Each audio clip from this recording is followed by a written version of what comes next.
la parashá Toldot. Toldot, primero, ¿qué es Toldot? Así como está en la Salahot de Shabbat, hay Av Melahá Betolada. ¿Qué son las Av Melahá y Tolada? ¿Qué diferencia hay? Av Melahá es la Melahá como está nombrada en la Torah, la Melahá principal, de padre, no sé cómo se dice, originaria, digamos. Y Tolada es un derivado, una consecuencia, algo que es muy similar, tanto así que es muy similar en las Toladot y la Av Melahá, tanto así también en la prohibición, el castigo, un montón de cosas, es muy, muy similar. Solamente que tiene un pequeño diferencia. Esto es lo mismo concepto de Toladá. Toladot, acá son derivados, descendencias de Yitzhak Avinu. Esto es lo que habla la parashá, tanto de Jacob y Esav, ¿no? Como se cuenta al comienzo. Entonces vamos a hacer un pequeño resumen. Entonces, luego de 20 años de que no tuvieron hijos Yitzhak y Rivka queda embarazada y tiene, obviamente, el embarazo que se cuenta que fue convulsionado, que hay varias explicaciones, ¿no? ¿Qué quiere decir Bitrotetzua, Banim Bekirba? Que se peleaban, hay una explicación. Otra explicación es que, miren, la palabra Bitrotetzu viene de Ritzá, de correr, que cuando ella pasaba por un lugar de idolatría, la panza se le movía y quería como ir hacia ese lugar. Y otra explicación dice, cuando pasaba por una casa y luego cuando pasaba por una casa de Torah, por Bet Midrash, que era el único que había en ese momento, era el de Shem Eber, la panza también se le movía. Entonces fue a preguntar a la yeshiva de Shem Eber y le dijeron, no te preocupes, tenés 2 chicos, 2 naciones, y León y Ametz, Bok Shawato, se cuenta que cuando uno suba, el otro va a bajar, y los dos, uno va a tener una naturaleza y otro otra, tanto así que después cuenta la Torá que a medida de que fueron creciendo se les fue viendo la cualidad que tenía cada uno de estos hijos. Uno le gustaba salir al campo, cazar y hacer cosas afuera, digamos, y Jacob no, se quedaba estudiando el Torá todo el día. Acá se aprende algo muy importante con el tema de la educación de los hijos, de que hay que ver la cualidad de cada hijo y no hacer copias. No pensar de que, bueno, como él hizo así, todo así, vos tenés que ser igual. No, cada uno tiene cualidades que son distintas y hay que tratar de desarrollarlas y utilizarlas para bien, ¿no?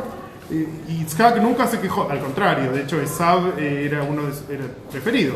Esav está escrito que era el preferido de Yitzhak.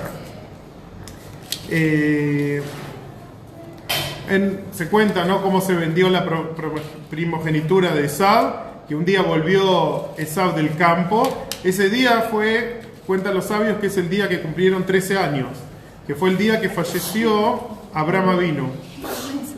Era el bar mitzvah de ellos, muy bien, el día que falleció Abraham Avinu, y Jacob le estaba preparando a su padre Yitzhak la comida de los deudos de la gente que está de Abelud, que se acostumbra a comer lentejas, huevos, explican los Jajamim, porque es un círculo y es como un ciclo, ¿no? Que una persona termina su ciclo y vuelve, el alma, el cuerpo va, vuelve a la tierra y el alma vuelve al cielo.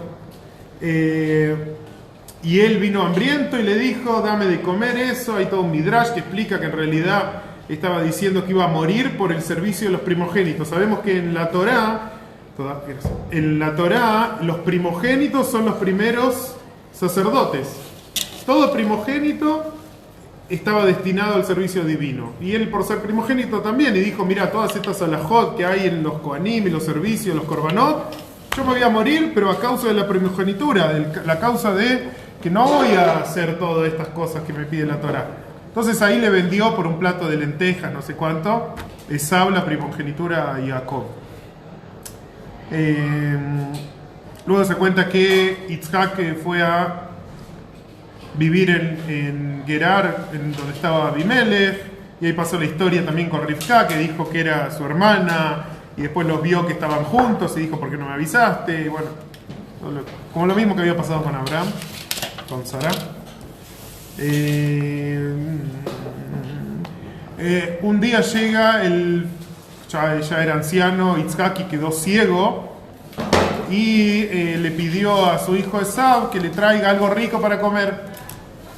Mi matamim asher ahavti, de las cosas deliciosas que me gustan, y esto lo escuchó la madre Rivka y decidió que va a ayudar a su hijo Jacob a tomar estas brajot, tanto espirituales, tanto materiales. Y sabemos ahí la historia de que le dio las prendas de Esab para que vaya y, ya que Yitzhak no podía ver, lo confunda con Esab y le dé la braja. Así pasó, que le dio la braja del primogénito y luego tengo una pregunta. Se cuenta que... Sí. Bueno, este tema de que Esab vende por el tema de que la salajo de la Kohanim, como que sí, se podía morir. Que no quería. Pero entonces, ¿por qué después reclama? O sea, ajá, porque así son los Rashaim. Sí, o sí, sea, él vendió, ahí no se solo olvidó vendió, renunció y todo, y después reclama, sí, obvio. Es como a un nene, viste, que le decís, te doy algo, y después le decís, no, pero a mí que te daba tal cosa, y dices, no, pero no, yo tipo, como... era para Mahloke, digamos. Sí, él nunca va a reconocer lo que... Ahora, una pregunta. Sí. ¿Cuál era el motivo por el cual Yitzhak quería mucho más a Esab que a Jacob? De acuerdo a Nigle, de acuerdo a Midrash, de acuerdo a Hasidut. De acuerdo a Nigle, primero que nada porque era un tramposo Esab. Y él engañaba incluso a su padre. Tipo, él de hecho está escrito que Esab le preguntaba cómo se saca maser de la sal y de el teben, de la paja, del trigo seco. La paja sería lo correcto, la paja.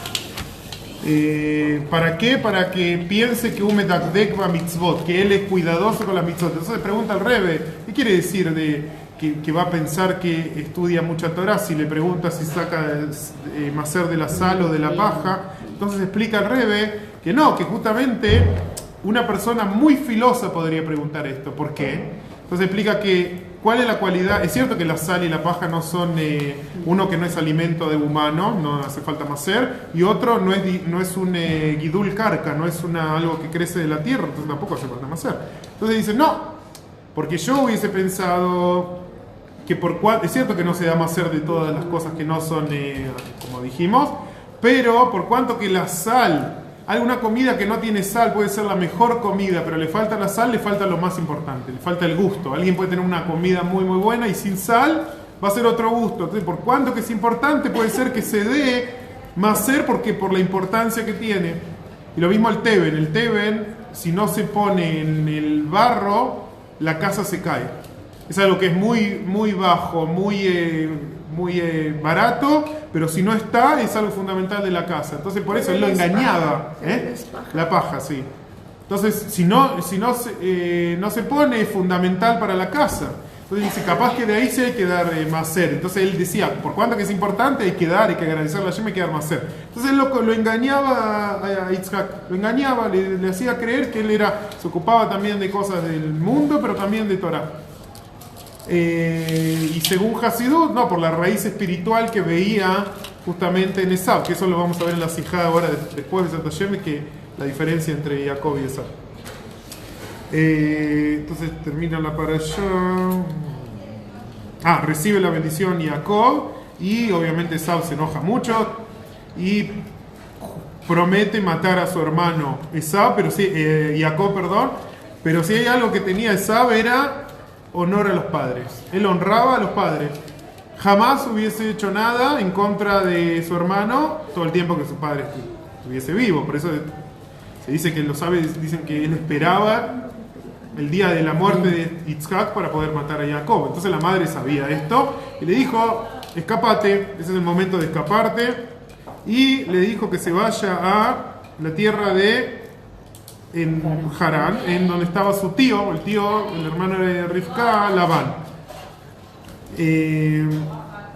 Y al final termina la parasha contando que Esab se casó con las hijas de Canaán, a pesar de que sabía de que su padre no le gustaba, no lo quería. Que de hecho fue el motivo por el cual anteriormente también, ¿no? las esposas de Esab dejaron ciego a Yitzhak por el humo de la idolatría. Hay sijot que explican cómo puede ser que justo Yitzhak y no el resto de las personas, ¿no? Porque Yitzhak era una persona muy refinada. Hay una sijá muy interesante que estudié en la mañana con los chicos que cuenta que Yitzhak vivía como si fuese en el mundo venidero. Mundo venidero hay varias explicaciones. O Gan Eden o en la época de Mashiach. Lo que más le guste. De hecho, cuando se dice Olam Haba, se piensa, hay dos explicaciones. O el mundo venidero o la época de Mashiach. Pero Isaac vivía en el Olam Haba. Y cuando pasa esto, explican los sabios, dice cuando una persona se le escapó el alma, quiere decir que murió, y vuelve a la vida, esa persona generalmente vive en otro nivel, vive en otra perspectiva del mundo, como ya no pertenece, ya como es extranjero en este mundo, y ahora solo pertenece a lo que sería el mundo venidero. Y esto pasó a Yitzhak cuando en la Kedat Yitzhak. En la Kedat Yitzhak, que él se abrió todo el cielo, vio los ángeles cantando todo esto, y su alma se escapó. Y después volvió, obviamente porque el ángel la trajo de nuevo, pero desde ese entonces Yitzhak tenía un gran deseo de lo que es unirse a Hashem en el cielo, en el Gan Eden. Y tanto así que después cuenta la Sijá que después de que pasó la Kedat Yitzhak Avinu subió en cuerpo y alma a estudiar 2 años en el Gan Eden. De acuerdo a las cuentas que hay de la edad de fallecimiento de Abraham Avinu y de Yitzhak, fíjense que hay 2 años que faltan, y explica Hasidut que fueron 2 años que fue a estudiar en el Gan Eden. Y además que cuando entró Jacob, él dijo que tiene el olor del Gan Eden. ¿Cómo sabía? Porque él vivió y estuvo en el Gan Eden, tipo conocía a la perfección el Gan Eden. Entonces, se cuenta en la Parashá que hay un pasú que dice Veidelu a Nearim, y crecieron los jóvenes. Aquí se hace referencia a Jacob y Esab. Ahora, hay 3 explicaciones, por lo menos que yo voy a traer, de qué quiere decir que crecieron los sabios. La primera, Nigle dice, es obvio que crecieron. ¿Por qué te tiene que decir que crecieron? En ningún lado de la Torá dice, y creció, no sé, Yosef, y creció esto. Solo cuando habla de la grandeza de Yosef. Pero no cuenta que crece, es algo biológico, algo que la Torá te tiene que contar. Entonces hay 3 explicaciones. Una la trae en Nigle, Rashi, dice que crecieron los sabios, que crecieron Esab y Jacob, quiere decir que se diferenciaron. Como dijimos antes, cada uno tenía cualidades distintas. Cuando uno es chiquitito no se nota qué cualidades tiene una persona, si le gusta más la música, si le gusta más el deporte, si le gusta más esto, lo otro. No se nota. Cuando crece ya se empieza a diferenciar de los hermanos y empieza a ver. Entonces ahora se vio en los actos de ellos que crecieron. Otra explicación, dice Yilkut Shimoni, es un midrash, cuenta no, que crecieron los jóvenes, quiere decir crecieron educados por Abraham Avinu, en Yitzhak Avinu, perdón, en Torah Mitzvot. Que a Yitzhak Avinu los educó, no solamente crecieron físicamente, sino que los educó, los hizo crecer en Torah Mitzvot, los educó. Y hay otra tercera explicación que trae el Zohar, que dice que no solamente crecieron materialmente, sino crecieron espiritualmente. Que Yitzhak Avinu los educó en Torah Mitzvot, y ellos cumplieron en la práctica Torah Mitzvot y crecieron espiritualmente. Cuando habla de que crecieron es en grandeza espiritual. El Rebbe se pregunta, pero hay un inconveniente. Sobre Jacob se entiende, pero sobre Esab era un Rasha. Esab es un Rasha. No, toda la historia esta de la venta de la primogenitura fue el día que a los 13 años empezó a hacer averot y empezó a hacer desastre. Hay 3 opiniones de qué hizo: o asesinó en el campo, o hizo idolatría, o salía a robar. Entonces, ¿cómo puede ser que se hable el Zohar? Dice que Esab tenía un nivel alto, tanto que lo compara con Jacob espiritualmente. Entonces, para responder lo que dice el Kuchimoni, que es el Midrash, que dice que lo educó Abraham, Isaac en las mitzvot, ¿se entiende? Tanto Esab, tanto Jacob tenían libre albedrío. Entonces, a pesar de que su padre los educó en mitzvot, ellos eligieron, Esab eligió no hacer mitzvot, y Jacob sí eligió. Ahora, el tema del Zohar, que ellos cumplían mitzvot en la práctica, no se entiende. ¿Cómo puede ser? Si Esab era un Rasha, ¿cómo puede pasar de cumplir mitzvot en la práctica a ser uno de los peores ejemplos que trae la Torá de un Rasha? Tanto así que hay una halajá, saben que la halajá del Shulchan Aruch dice Esab soné Jacob, que Esab es una halajá que Esab odia a Jacob.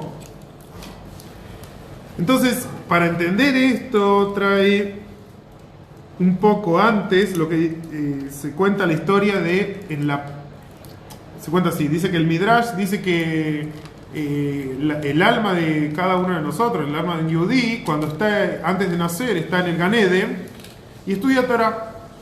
Y también en el momento del embarazo también estudia Torah, hasta que antes de nacer viene un ángel, ve y hace que se olvide toda la Torah que estudió. Esas son las explicaciones que dicen por qué nace el nene llorando, por qué la marca en el labio, ¿no? Porque como que le hace una seña el ángel, no sé, varias versiones de eso.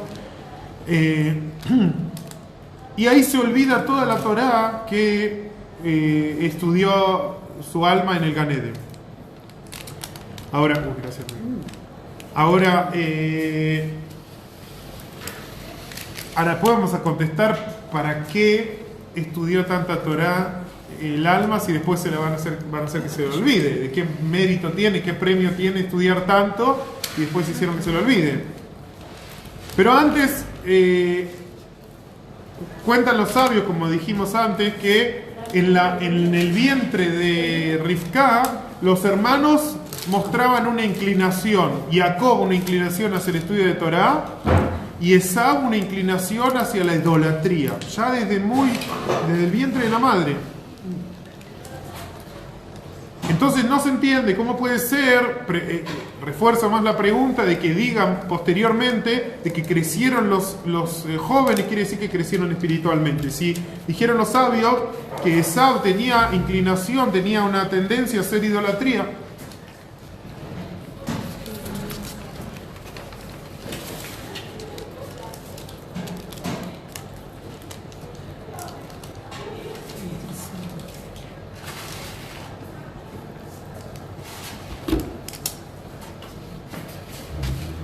otra de las respuestas que hay entre por qué se movía el vientre de Rivka era porque peleaban.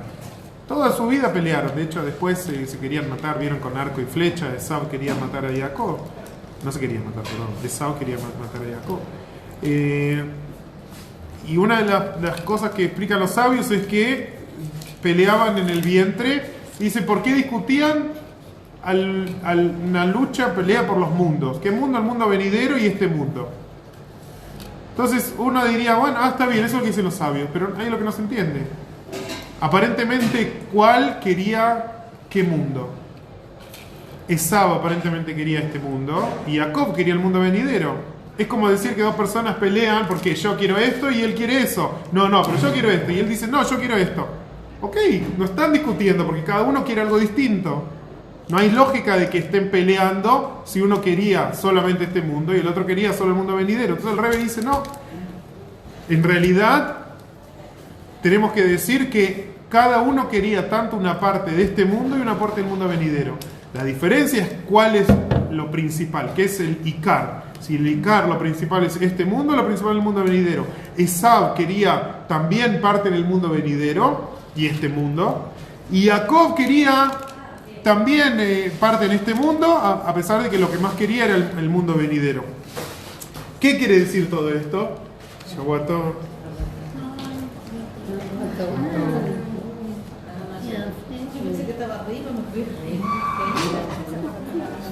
La alumna más joven de Jorge. Bienvenido. Vino la barriga y ahora viene. Tiene 4 meses. Ven, ella ya se olvidó. Como le dice Una de Belén. 4 meses.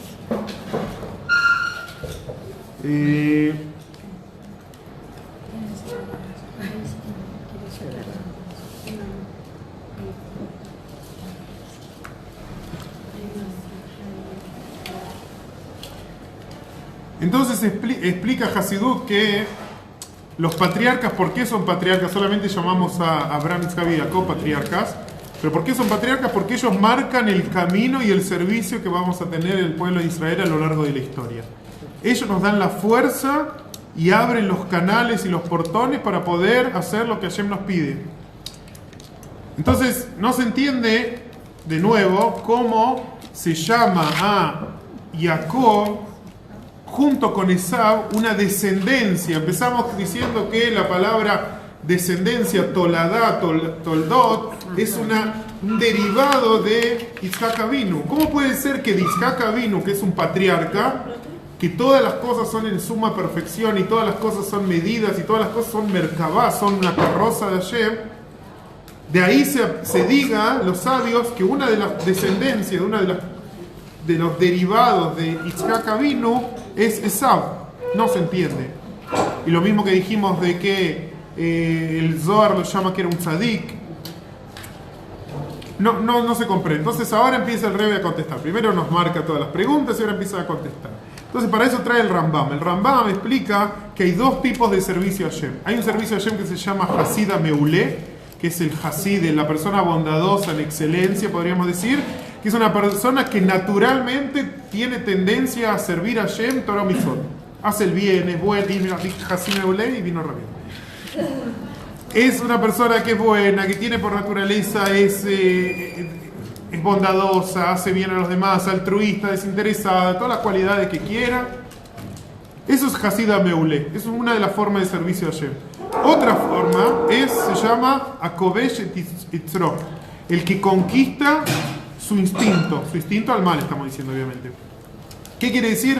Es una persona que, y no es algo ni negativo, dice el Rebbe, ni es un tipo de segunda clase de servicio a Hashem, ni algo peor, ni algún defecto. No, es otro tipo igual que el primer tipo de servicio a Hashem. Es un tipo de servicio a Hashem de conquistar el instinto que tiene una persona. Por ejemplo, yo recién estudiamos esta sijá con unos muchachos y le pregunté a uno, ahora voy a preguntar acá lo mismo, ¿para qué Hashem creó el hazir, el cerdo, el chancho, como le digan, el cochino, marrano, como le quieren decir? ¿Para qué lo creó Hashem? ¿Para qué creó? Para diferenciar la pureza con impureza. ¿Ah? Para diferenciar la pureza con impureza. ¿Puede ser? Ok. Para que limpie las... Ah, muy bien. Es como una... Ok. Está bien. Está incluido todo eso, pero el principal objetivo por el cual existe el hazir, el chancho, el cerdo, como le quieran decir, es para que un yudí no lo coma. Hashem creó todos los animales impuros para que un yudí venga y diga, no puedo comer eso. Es para que el yudí pueda cumplir. Sabemos que hay mitzvot que son positivas y hay otras mitzvot, que de hecho son la mayoría, que son mitzvot negativas, una mitzvot de omisión. Alguien viene, me dice, mira, esto, carne con leche, lo que sea, ¿para qué se creó? Para que el yudí venga y diga, no, te agradezco, no puedo. Y ahí está cumpliendo una mitzvah. El Rambam dice, ¿en qué momento una persona cumple una mitzvah negativa? No, porque por ejemplo cuando una persona duerme, dice, no es que cuando está durmiendo, entonces yo no mato, no robo, no, es fácil, estaría durmiendo todo el día. No. El Rambam dice, cuando se le presenta a alguien la posibilidad enfrente, lo puede hacer y no lo hace, ahí cumplió la mitzvah. Pero ¿qué pasa? Digamos, Nosotros porque estamos así, de esa acostumbrados manera- a decir que no queremos comer jazmín. Entonces cargamos la mitzvah, la negativa, porque ya tenemos el instinto de no querer hacerlo. Pero siempre está el Yetzirah. ¿El Yetzirah de qué? Sí, Ya pero es sabíamos cierto. No, que- pero tiene razón, tiene razón. Introduce en el mundo la Aparte del posibilidad de la cerdo, pero vejirá no es tipo, Joshim. es el cerdo con lo que estamos Digamos. hablando, que No, se pero carga entiendo. Cada uno y cada persona tiene un nivel y una mitzvah que para él eso ya no es Yetzirah. Hay un nivel, pero a su vez, cuando se fortalece el Yetzirah Tov en esa mitzvah, hay otra mitzvah que se puede debilitar o se puede fortalecer el Yetzirah. Por ejemplo, una persona hoy en día, por ejemplo, alguien acá, no sé, seguramente le dirían, come esta comida no kasher, dirían, no existe, para mí no está en la realidad comer eso. Pero, a su vez, puede ser que hay una mitzvah que ya empezó a subir y elevarse, y hay otro tipo de mitzvah que ya como que le cuesta cumplir, o para su nivel incluso él dice, a pesar de que está en un nivel elevado, dice, me cuesta, o no sé, no quiero a veces decir el Shema, o no quiero. Entonces ese Yetzirah, por así decirlo, se mudó de una mitzvah que ahora es fácil cumplirla, se mudó a otra mitzvah. siempre el nivel de lucha es parejo. El Tanya lo dice. El Tanya dice que a medida que se incrementa el alma divina, el alma animal se hace más fuerte, como dos personas que están luchando. Si yo hago fuerza y presión hacia un lado, la otra persona va a corresponder con la misma fuerza opuestamente. Pues acción-reacción. Así que siempre va a haber una lucha. No con comida, pero con otra cosa va a haber lucha. Sí. Digo, si Hashem quiso que nosotros seamos socios con Él en la creación para digamos, refinar la creación, también nos tiene que haber dado la Bejirá Hopshi. Tal cual, tiene que estar la posibilidad. Si no hay posibilidad, porque total vamos a hacer el bien porque solo hice para hacer el bien, así que no hay elección verdadera. Entonces no sos un socio, sos algo activo que vos elegís hacer. Si no hay eso, no hay Bejirá Hopshi. Tampoco el concepto, ya que estamos hablando del Rambam, el concepto de premio y castigo en la Torah está basado en que uno puede elegir. Si uno no podría elegir, Had Shalom, tendríamos un Dios que sea cruel, Had Shalom, y no es así. Todo el concepto es que uno sí puede elegir. Tiene la tentación, tiene la cosa. Entonces, había una historia que quería contar. Se cuenta que una vez vino una persona delante de un rabino con una chica. Muy bien. Entonces agarra ahí, le dice, rabino, mire, esta chica es mi prometida, me voy a casar con ella. Y este señor se ve que era, el detalle no está, lo escuché en el Sipur de la persona que le pasó, pero no contó mucho detalle. Dijo que se ve que era una persona muy mayor y la chica era una chica muy joven. Y entonces, y le dijo, mire, ella es mi novia, y ella es vietnamita, le dice. Entonces, bueno, la chica después se aparta ahí, no sé, va al templo a mirar cosas, y él se quedó con esta persona, con el rabino, y el rabino le hizo cara y le dijo, mire, no solamente por el tema religioso, obviamente que hay que ver si es judía o si comercio o lo que sea, hay que ver ese tema, pero también por el tema de la edad. Ella seguramente se podría haber casado con un hombre de su edad, mucho más joven. El señor dijo, no, pero rabino, mire, le voy a contar la historia, la Ashgajá Pratit, la providencia divina, cómo nos juntó, y cuando le cuente va a ver que es así, que nos tenemos que casar. Entonces el señor le contó al rabino cómo fue que se conocieron, no sé, todos los detalles, y le dijo, vio, rabino, todos los detalles, toda la historia, esta Ashgajá Pratit, vio, yo me tengo que casar con ella. Dice, el rabino dice, sí, es una gran Ashgajá Pratit. Le dijo, vio que concuerda conmigo. Le dijo, no, estoy de acuerdo que es una Ashgajá Pratit para que no te cases con ella. Todo lo que pasó y toda la historia esta grande que Hashem te marcó y te hizo que toda esta vuelta es justamente para que llegues delante de ella y decidas no casarte. Así como fue creado todos los animales impuros para poner delante nuestro y decidamos no hacerlo, no comerlo, no pecar, así también cada uno tiene en su momento, en su historia, cosas que se presentan, y no quiere decir que esté adelante mío es porque Hashem quiere esto. No, puede ser que justamente Hashem me lo presentó delante mío para que yo no lo haga. Y esa es la mitzvah, y ese es el objetivo. Eso es lo que habla el Rambam de Kobeshet Yitzro, que una de las formas de servicio de Hashem, que Hashem quiere y le gusta y le da placer, es no solamente que pide algo y lo hagan, sino que diga que tal cosa no lo hagan y llega la oportunidad de hacerlo y la persona dice, no, mi Dios, mi Hashem, mi Padre me dijo no hacerlo y no lo hago. Y es una forma de servicio, una forma de servicio a Hashem. Tanto así el Tanya dice que puede ser, siempre digo, ojalá que a nadie le pase 100%, porque no sé, me parece que, si bien Hashem da la fuerza, me parece que es un poco difícil. El Tanya cuenta que hay tipo de Neshamot que puede ser que todo su servicio en la vida sea solamente doblegar su instinto. Y esa es la felicidad para Hashem. Hashem lo ve como él se controla constantemente su instinto, y para eso él fue creado. Así dice el Tanya. Se ve que es un poco duro, pero bueno. Pero es una forma de servicio y es tan perfecta y preciada para Hashem como la del Hasida Meulé, que es el Tzadik. Entonces ahí empieza a contestar el Rebe, trayendo todo el Rambam y todo. Dice, cuando se dice que Esav tenía esa tendencia, ese deseo por idolatría, no lo transforma para nada en un rayá, no lo hace para nada en una forma que es errónea de servicio a Hashem. Al contrario, Hashem le eligió que su forma de desarrollarse su servicio a Hashem sea de conquistar su instinto. Hashem le dio un instinto fuerte y seguramente le dio una fuerza muy grande para sobreponerse. Y a Jacob le dio un instinto fuerte en el Yetzer Tov, que sería de hacer mitzvot, Torah mitzvot. Entre paréntesis, el Rebbe justamente lo trae entre paréntesis, porque también existe el concepto de conquistar el instinto. Por eso dice que el detalle de que el Rambam no dice Yetzro Arra, no dice el instinto al mal, dice instinto.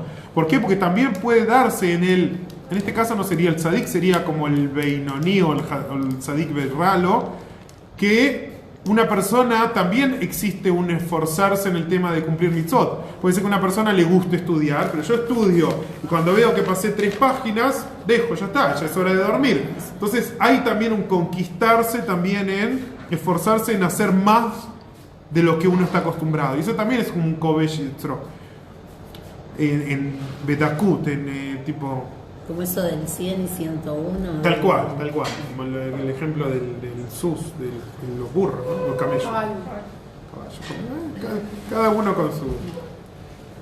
Entonces, pero el servicio de Esav era del lado, no del lado de la Kedushá, sino del lado de estar en el mundo, de tener deseos en el mundo y conquistar esos deseos y doblegar esos deseos. Y ese era su servicio. Ahora, por cuanto que él tenía libre elección, hasta los 13 años él quiso y pudo hacerlo, no solo quiso, por eso el Zohar dice que era un nivel espiritual muy elevado, porque efectivamente hasta los 13 años Esav controló su Yetzer Hará.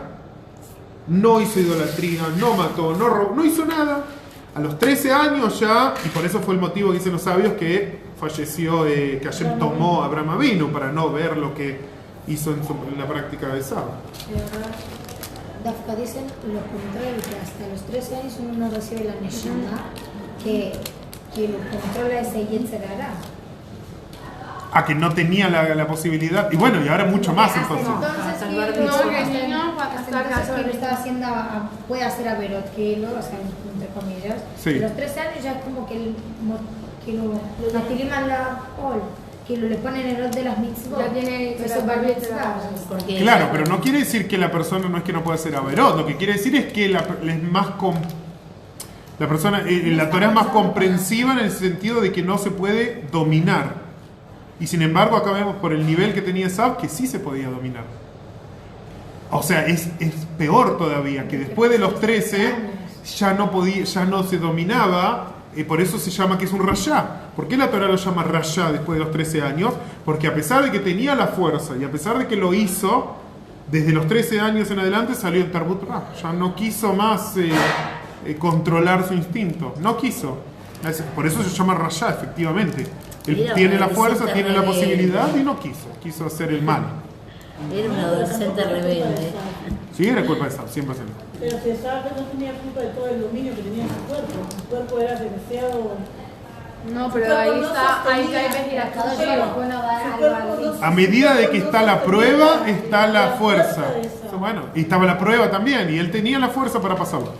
No sé, por eso repito, la base de la Torá es que no hay castigo si no hay libre elección. Así como no hay premio si no hay libre elección, no hay castigo si no hay libre elección. No hay. Ese es el fundamento, uno de los fundamentos del Rambam.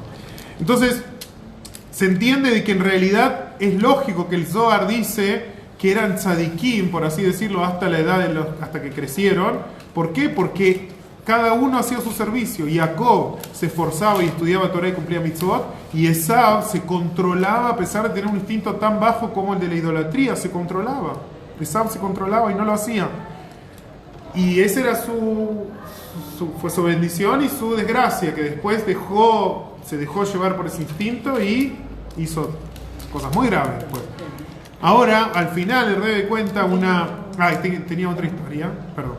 No voy a terminar con la sijá, después voy a contar la historia. Al final el Rebbe cuenta, y entonces si es así, el tema de que se nos enseña toda la Torá y se nos hace olvidar cuando somos chicos, ¿para qué estudiamos? ¿Para qué nos enseñan toda la Torá si después la vamos a olvidar? Y es el mismo caso, el Rebbe dice, que Esav tenía ese deseo innato en el momento que no estaba obligado de mitzvot. ¿Para qué lo tenía? Era como cargar un software antes para que después, cuando la persona crezca, en el caso de la Torá, él tenga deseos de estudiar Torá, porque ya la conoce, no es algo ajeno, extraño para él, es algo que él ya probó de eso, es algo que le trae recuerdos, es algo que la Neshama se siente familiarizada y se siente cómoda con la Torá. ¿Por qué? Porque anteriormente ya la sabía. Es para que sea, es una ventaja que Hashem nos da de estudiar toda la Torá antes y que la olvidemos. ¿Para qué es el caso de olvidarla? Para que tengamos mérito propio de estudiarla. Pero a su vez está el tema de saberla antes. ¿Para qué? Para que tengamos sabor y placer de algo conocido. Y así pasó con Esav. Esav tenía ese instinto innato. Él no tuvo la culpa, el rey explica, no tuvo la culpa de ese instinto que Hashem le puso de idolatría. Solamente era el cargar ese deseo para que cuando crezca y sí esté obligado de mitzvot te lo pueda controlar. Él tenía ese deseo por cosas negativas y su forma de trabajo, su servicio era controlarlo. Y eso es lo que aprendemos de la descendencia de Yitzhak. Que la descendencia de Yitzhak quiere decir el servicio de la persona que está metida en el mundo espiritual, en las mitzvot, en la Torá, y tiene que esforzarse en eso. Pero también está el servicio de Esav. ¿Cuál es el servicio de Esav en la Kedushá? Estar metido en el mundo. Y además, dice acá la ventaja de estar metido en el mundo, la posibilidad de refinar el mundo. Y encontrarse, toparse con cosas que no son aptas para el yudí y tener la fuerza de decir, eso no es para mí. Ese es el servicio de Esav. Y otra cosa que dice que algo del detalle que amaba Yitzhak, la cualidad de Esav, era que él era Ish Sadeh. Y ahí no lo describe, esto es anterior a que él empezó a salir y a hacer cosas malas. Él explica a Hasidut, ¿qué quiere decir que Ish Sadeh? Que Yitzhak amaba esto, que justamente estaba preguntando, ¿no? ¿Por qué amaba esto? Porque Ish Sadeh quiere decir que puede salir al mundo a refinarlo. Y no solamente de una manera extraña de que él era ajeno a eso, como si Jacob, después vamos a ver que fue a Labán, pero él era ajeno a eso, él solamente hacía como que cuidaba, era milagroso el cuidado de las ovejas, pero él de mientras estudiaba Torah, no. En Esav él se investía en el mundo, tanto así que el Rebbe dice, acá una enseñanza, dice que una persona cuando quiere acercar a alguien al mundo de la Torah, traerlo al Oel de la Torah, es correcto que se invista en el mundo y que entienda cómo funciona el mundo para hablarle en un idioma externo, superficial, de cómo habla el mundo, pero en realidad el objetivo era traerlo al Oel de la Torá. Dice el Rebbe, eso es lo que amaba a Yitzhak, que si Esav podía tener la fuerza de conquistar su instinto, él iba a poder hacer que vuelva en Teshuvá toda la gente que estaba en el campo. Él conocía todo cómo funcionaba el campo y él podía ir a buscar a cada persona que estaba en el campo y traerlo al Oel de Jacob. Es un trabajo en conjunto. Está el tzadik y está la persona que sale al mundo. Y por eso Yitzhak dijo, ¿quién tiene más potencial? Esav.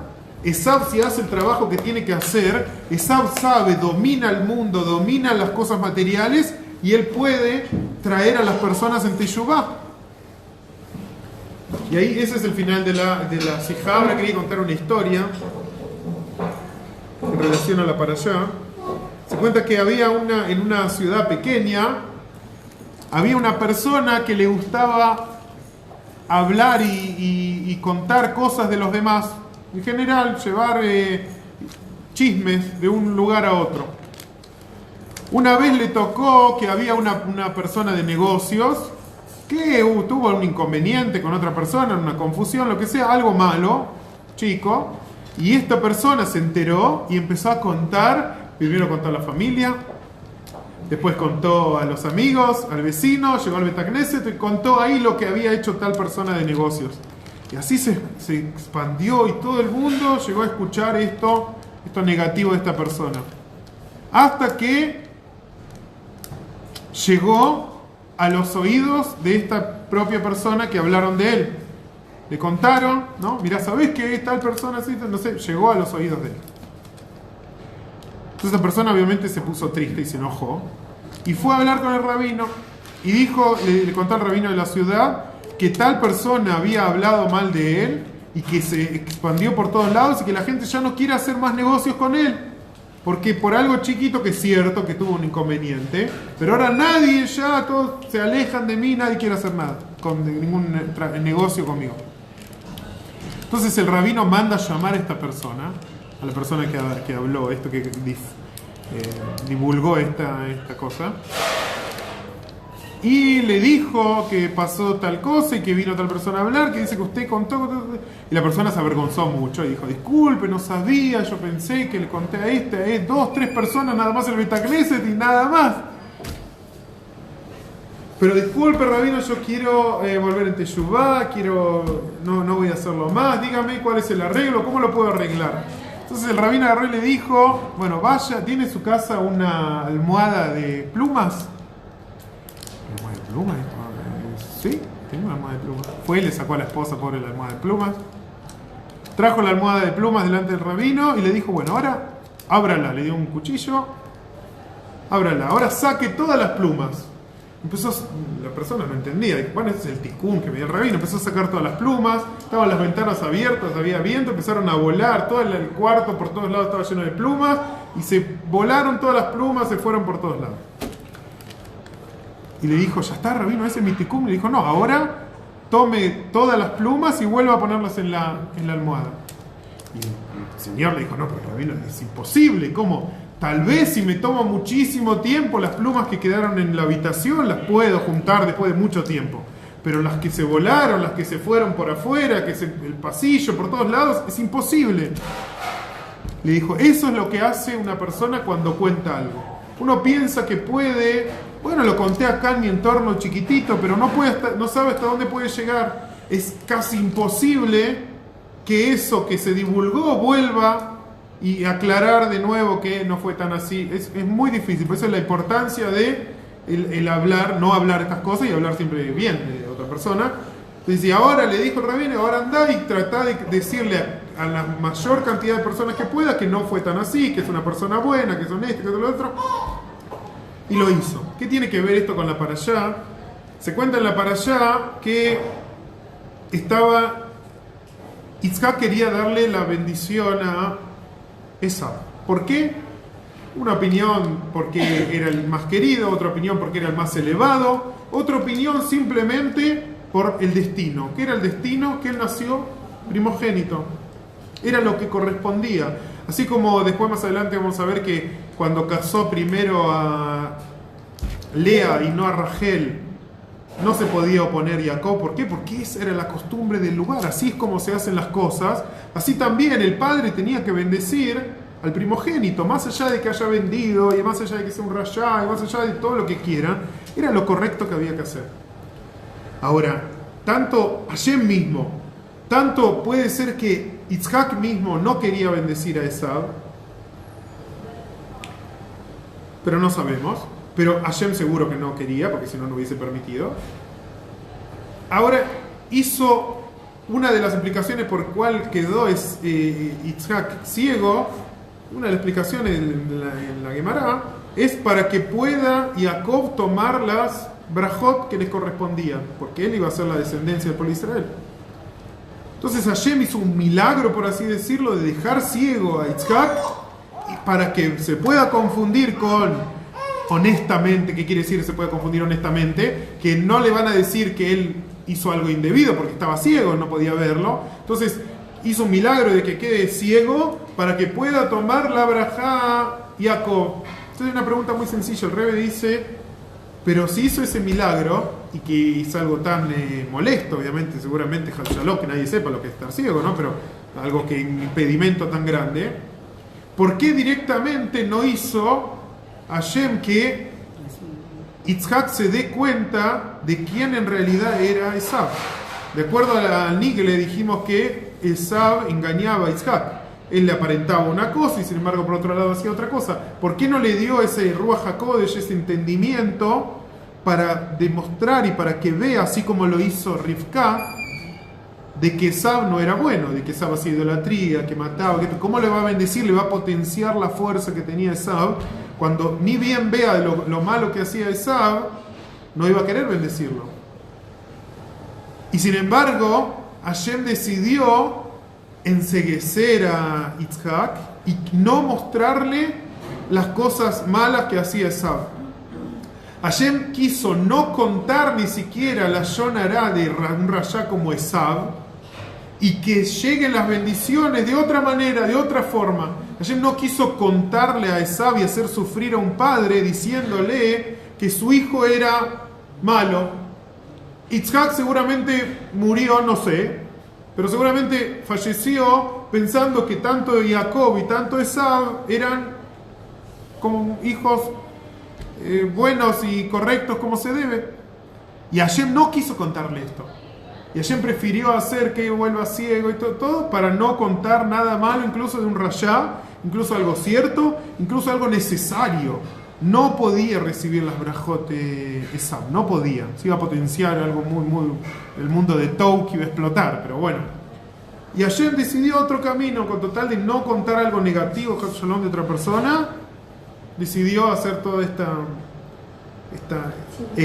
sibub, toda esta vuelta tan grande para que llegue de otra manera las bendiciones a Jacob.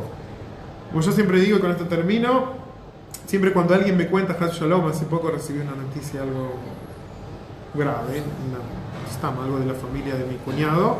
Cuando alguien cuenta algo malo, algo grave, yo siempre trato de no, salvo que sea algo necesario, ¿no?